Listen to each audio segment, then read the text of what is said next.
saret għalikom il-kod, ma saritx għalija, saret għal-partit. Bernard Grech kien ilu kap nazzjonalista għal kważi 5 snin wara elezzjoni fost it-tesserati nazzjonalisti nhar it-3 ta' Ottubru tal-2020. Dak iż-żmien il-Partit Nazzjonalista taħt it-tmexxija ta' Adrian Delija kien iddaħħal f'sajf mimli taqlib anke f'nofs pandemija globali tal-COVID-19 bil-firtiet kbar fost il-fazzjonijiet fih danu jiddominaw l-aħbarijiet kollha.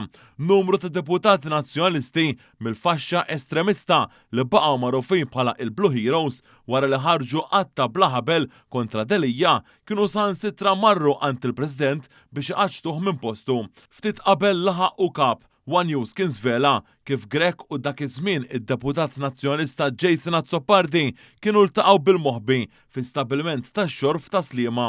F'dan il-perjodu minn barra li ħarġet id-dikjarazzjoni pubblika tiegħu li jistħijajt li hu Malti kien żvelat ukoll kif Bernard Grech kellu storja twila ta' taxxa mhux imħallsa biksur tal-liġi. Sa reċentament, Grech kompla iħawwat u jipprova jostor il-mod kif ħallas iluf kbar f'taxxa dovuta f'daqqa billi anka involva lill-ibnu feta tenera impossibbli kellu tali ammonti ta' flejjes taħt rasu.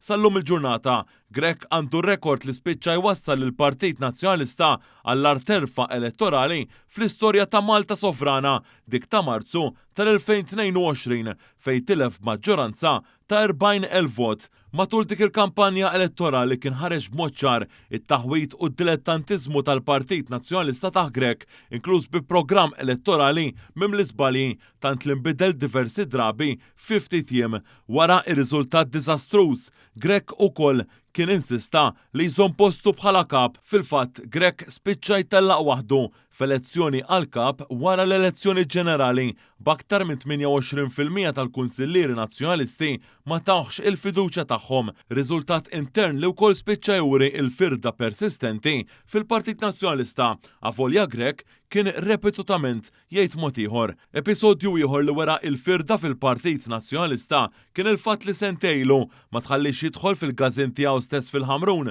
waqt il-festa ta' San Gejtanu u kellu jaqsam it-triq biex jidħol f'każin ieħor u joqgħod ixejjer lin-nies mill-gallerija tiegħu. Marka oħra li żgur se tibqa' dejjema tal-5 snin ta' Bernard Grech dik li l-Partit Nazzjonalista baqgħet ma ppubblika ir-rapporti finanzjarji tiegħu sa mill-2021 biksur sfaċċat tal-liġi tal-finanzjament tal-partiti. Hawn Grech baqa' ifettaq u jgħid qatt ta' skużi mġebdin fosthom li ma setax isib awditur indikazzjoni ta' taħwit finanzjarju li ħadd ma jrid japprovalu. Wirt u dejn li xorta waħda ħallih warajh qar milli sabu 5 snin qabel.